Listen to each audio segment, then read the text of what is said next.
नमस्कार, मेरा नाम है गौरव पाल। आप देख रहे हैं गौरव का चश्मा। दोस्तों, प्रधानमंत्री नरेंद्र मोदी को इस समय सबसे बड़ा डर बिहार की हार का सता रहा है और आलम यह हो गया है कि भाजपा का इकोसिस्टम पूरी तरीके से हिला हुआ है।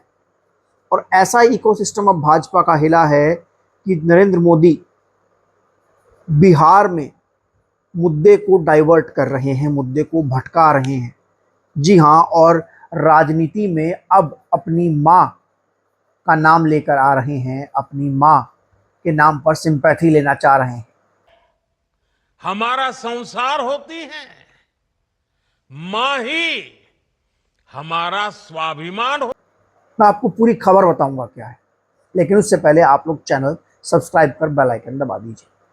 बिहार में जिस तरीके से राहुल गांधी और तेजस्वी यादव ने वोट अधिकार यात्रा निकाली और बिहार से अब एक आवाज आ रही है वोट चोर गद्दी छोड़, और वोट चोरी के मामले पर पूरी तरीके से चुनाव आयोग और बीजेपी एक्सपोज हो चुके हैं।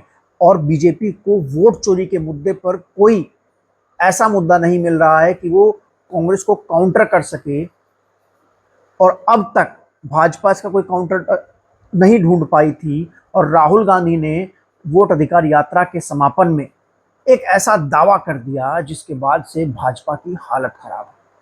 15 दिन की वोट अधिकार यात्रा में बिहार में जो माहौल बना, तेजस्वी यादव, राहुल गांधी, अखिलेश यादव, स्टालिन और तमाम रेवंत रेड्डी, तमाम विपक्ष के नेता जो है वहां पर पहुंचे। और वो वहां पर जो माहौल बना, उसके बाद राहुल गांधी ने वोट अधिकार यात्रा के समापन में पटना में एक ऐसा खुलासा किया, एक ऐसी बात कही कि बीजेपी वालों की हालत खराब हो गई। राहुल गांधी ने कहा कि अब तक हम लोग जो वोट चोरी के खिलाफ कर रहे थे वो एक एटम बम था, अब मैं हाइड्रोजन बम फोड़ूंगा। और हरियाणा चुनाव को लेकर राहुल गांधी कोई बहुत बड़ा खुलासा करने वाले हैं। आपको याद होगा जब हरियाणा चुनाव चल रहे थे, तो उस समय जब हरियाणा चुनाव के नतीजे आए थे तो कई बार ये बातें हुई कि हरियाणा में बहुत बड़ी धांधली हुई है, लेकिन वो खुलकर चीजें सामने नहीं आ पाई। अब राहुल गांधी के पास कोई ऐसे पुख्ता सबूत हैं जिसको लेकर वो हरियाणा चुनाव पर एक बहुत बड़ा खुलासा करने वाले हैं।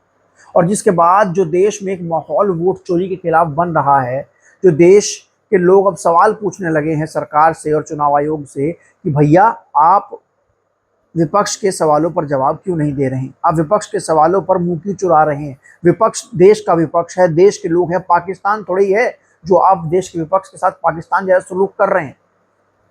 और देश के सामने अब ये गुत्थी जो है वो सुलझने लगी है, और चुनाव आयोग जिस तरीके से ऊटपटांग बयान देकर बचने की कोशिश करता है, तो अब तमाम लोग जो हैं वो चुनाव आयोग से सवाल पूछ रहे हैं कि भैया ये ऊटपटांग जवाब देकर अब बचा नहीं जाएगा। नरेंद्र मोदी भी समझ गए हैं कि अब जो है वो अमेरिका ने ऐसी भद पिटवा दी है, ट्रंप ने ऐसी भद पिटवा दी है टैरिफ के नाम पर। और नरेंद्र मोदी जिस तरीके से विदेशों में जाकर वो मुद्दा डाइवर्ट करने की कोशिश कर रहे हैं और एक छवि बनाने की कोशिश कर रहे हैं, फेक न्यूज जो प्रमोट की जा रही है मोदी की छवि के नाम पर, विश्व गुरु के नाम पर, वो अब कलाई पूरे देश के सामने खुल चुकी है। जी हाँ दोस्तों, नरेंद्र मोदी अब राजनीति में मुद्दा भटकाने के लिए, वोट चोरी के मुद्दे से ध्यान भटकाने के लिए अपनी मां को लेकर आ गए हैं। नरेंद्र मोदी ने आज एक कार्यक्रम में, हालांकि वो कार्यक्रम सरकार का कार्यक्रम था, लेकिन उसमें उन्होंने राजद और कांग्रेस पर हमला बोला और कहा कि राजद और कांग्रेस के मंच से मेरी मां को लेकर जो गाली दी गई है वो बिल्कुल ठीक नहीं है, और मेरी माँ को राजनीति में नहीं घसीटना चाहिए था। ये इन लोगों ने बहुत गलत किया, और ये गाली मेरी माँ को नहीं दी है, ये गाली पूरे देश को दी है। स्वाभिमान होती है। इस समृद्ध परंपरा वाले बिहार में कुछ दिन पहले जो हुआ उसकी मैंने कभी कल्पना तक नहीं की थी। किसी बिहार के मेरे भाई बहन ने कल्पना नहीं की होगी, हिंदुस्तान के किसी व्यक्ति ने कल्पना नहीं की होगी। बिहार में आरजेडी कांग्रेस के मंच से मेरी मां को गालियां दी गई। ये गालियां सिर्फ मेरी मां का अपमान नहीं है, ये देश की मां, बहन, बेटी का अपमान है। बिल्कुल सही बात कही नरेंद्र मोदी जी ने कि राजनीति में किसी के परिवार के साथ गाली गलौज करना बिल्कुल भी ठीक नहीं है, बिल्कुल भी ठीक नहीं है।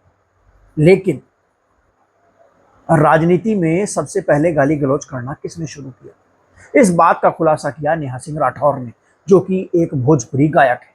नेहा सिंह राठौर ने जिस तरीके से नरेंद्र मोदी के आरोपों पर जवाब दिया और एक तरीके से बखियां उधेड़ दी, और अगर नरेंद्र मोदी ये जवाब सुन लें तो मुंह छुपा लें। आप भी सुनिए कि नेहा सिंह राठौर ने क्या कहा।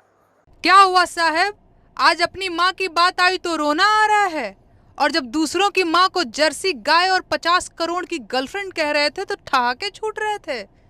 मणिपुर में दूसरों की माताओं बहनों को नंगा करके घुमाया गया, तब कहाँ थे ये आंसू?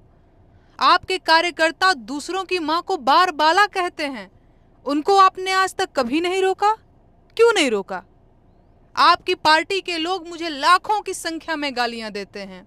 क्या मेरी माँ माँ नहीं है? क्या उसका सम्मान सम्मान नहीं है?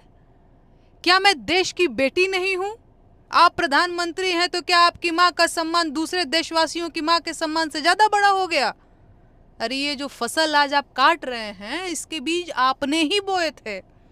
दीदी ओ दीदी की हूटिंग परंपरा आपने ही शुरू की थी, ये उसी का नतीजा है।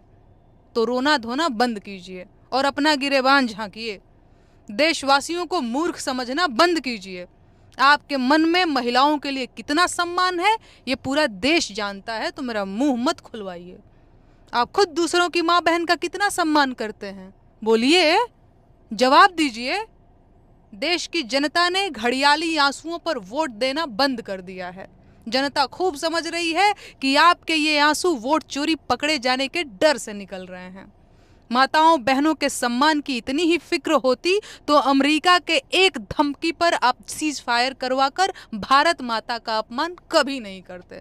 तो बंद कीजिए ये नाटक। नेहा सिंह राठौर ने नरेंद्र मोदी से कहा कि बिल्कुल आपकी मां के बारे में जो कहा गया वो बिल्कुल गलत है, जिसने कहा उसको बख्शा नहीं जाना चाहिए।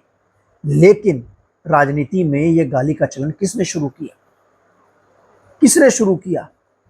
आप भूल गए वो दिन जब आप कहा करते थे बार बाला 50 करोड़ की गर्लफ्रेंड जर्सी गाय, किसके लिए कहते थे? नेहा सिंह राठौर ने साफ तौर पर कहा कि प्रधानमंत्री नरेंद्र मोदी सोनिया गांधी को किस किस नाम से चिढ़ाते थे और किस किस नाम से उनके नाम पर टिप्पणी करते थे। जर्सी गाय कहा करते थे, 50 करोड़ की गर्लफ्रेंड कहा करते थे, बार बाला कहा करते थे, ममता बनर्जी को लेकर क्या कहा करते थे। क्योंकि आज वो नरेंद्र मोदी कह रहे हैं कि मेरी माँ का एक महिला का अपमान किया गया है, लेकिन तब वो नरेंद्र मोदी कहाँ थे? शुरुआत तो उन्होंने की थी कि महिलाओं का राजनीति में अपमान करने की। सोनिया गांधी को लेकर किस किस तरीके के शब्द कहे गए और बाद में भाजपा के लोगों ने कहे। और नेहा सिंह राठौर ने यह भी कहा कि अगर आपको राजनीति में गाली से इतनी दिक्कत है, सही में आप महिलाओं का सम्मान करते हैं, तो मुझे को लेकर भाजपा के लोग और भाजपा कार्यकर्ता कैसी कैसी बात करते हैं, आप एक बार उनको कहिए।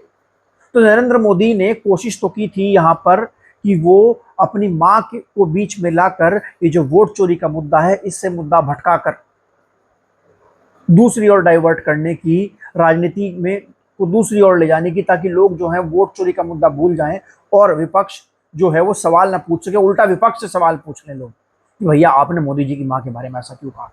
लेकिन नेहा सिंह राठौर ने जिस तरीके से पोल खोल के रख दी है नरेंद्र मोदी की और कहा कि राजनीति में जो गाली गलौज का चलन है वो कौन लेकर आया? वो आप लेकर आए। तो मेन चीज ये है कि इस समय बीजेपी जो है वो पूरी तरीके से बैकफुट पर है। नरेंद्र मोदी को पता है कि उनके लिए बिहार कितना महत्वपूर्ण है। उनको पता है कि अगर वो बिहार हार जाते हैं तो फिर क्या होगा। दोस्तों एक बार सोचिए, नरेंद्र मोदी अगर बिहार हारते हैं तो नीतीश कुमार पलटी मारेंगे, नीतीश पलटी मारेंगे तो नायडू पलटी मारेंगे, और नायडू पलटी मारेंगे। जब फिर एक किला गिरता है तो फिर धीरे धीरे सब साथी छोड़कर भागने लगते हैं। नरेंद्र मोदी को कुर्सी छोड़नी पड़ेगी, और जब नरेंद्र मोदी को कुर्सी छोड़नी पड़ेगी तो जितने भी घोटाले इस देश में हुए हैं पिछले 10 साल में, फिर चाहे वो नोटबंदी का घोटाला हो, फिर चाहे वो पीएम केयर फंड का घोटाला हो, फिर चाहे वो अडानी अंबानी को संपत्ति बेचने का घोटाला हो, फिर चाहे वो राफेल का घोटाला हो, फिर चाहे वो ये जो कार्ड बनता है आयुष्मान कार्ड है इसका घोटाला हो, फिर चाहे वो इथेनॉल का घोटाला हो, फिर चाहे वो जीएसटी का घोटाला हो, सभी घोटालों में पोल खुलेगी और जेल जाना पड़ेगा।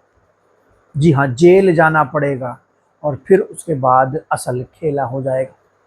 क्योंकि नरेंद्र मोदी को पता है कि जिस तरीके से उनकी सरकार में ईडी सीबीआई ने विपक्षी दलों के साथ जो किया है, उनके साथ क्या होगा।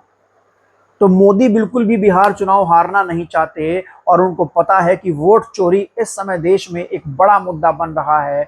लोग सवाल पूछ रहे हैं और यहां तक ये भी हो गया है कि बीजेपी के लोग भी अब तो चुनाव आयोग पर आरोप लगा दे रहे हैं कि चुनाव आयोग ने वोटों की धांधली की है। बिहार में वोट चोरी के खिलाफ एक बड़ा मुद्दा इसलिए बना क्योंकि वहां पर राहुल गांधी और तेजस्वी यादव ने एक सेंटीमेंट जो है वो लोगों तक पहुंचाया कि आपको फ्री की योजनाएं भी तब मिलेंगी जब आपका वोटर लिस्ट में नाम होगा, और अगर आपका वोटर लिस्ट में नाम नहीं होगा तो आपको सरकारी योजनाएं भी नहीं मिल पाएंगी। और ये मुद्दा इस तरीके से जीवंत दिखाई दे रहा है बिहार में, क्योंकि बिहार में लोगों के वोट कट गए हैं और जिन लोगों के वोट कटे हैं वो लोग जो है सरकार के खिलाफ खुलकर बगावत कर रहे हैं। लगभग 89 लाख लोग हैं, 89 लाख लोग हैं। और अगर ये 89 लाख लोग सरकार के खिलाफ खुलकर हो जाएं और प्रचार भी करने लगे सरकार के विरोध में, तो बीजेपी को बहुत बड़ा नुकसान हो सकता है। और नरेंद्र मोदी ये बात जानते हैं, इसलिए राजनीति में अपनी मां को लेकर आ रहे हैं ताकि एक सेंटिमेंट पैदा करके जो पूरी पॉलिटिक्स है उसको पलट सके। नरेंद्र मोदी शब्दों के खिलाड़ी हैं, रोने लगते हैं, मन से आंसू आने लगते हैं तो पब्लिक जनता भावुक हो जाती है, वो दूसरा मुद्दा भूल जाती है, वो वोट चोरी का मुद्दा भूल जाएगी। नरेंद्र मोदी इसलिए बार बार ये चीजें ला रहे हैं, लेकिन जिस तरीके से विपक्ष और विपक्ष के लोग और नेहा सिंह राठौर ने मोदी को घेरा है, उससे तो साफ हो गया है कि अब ये सब चालें नहीं चलने वाली, वो समय चला गया, जनता जागरूक हो चुकी है। आपको ये वीडियो, ये विश्लेषण कैसा लगा हमें लिख कर जरूर बताइएगा। वीडियो को लाइक कीजिएगा, चैनल को सब्सक्राइब कीजिएगा। दोस्तों ऐसे ही बने रहिएगा हमारे साथ। तब तक के लिए चलते हैं, धन्यवाद, नमस्कार।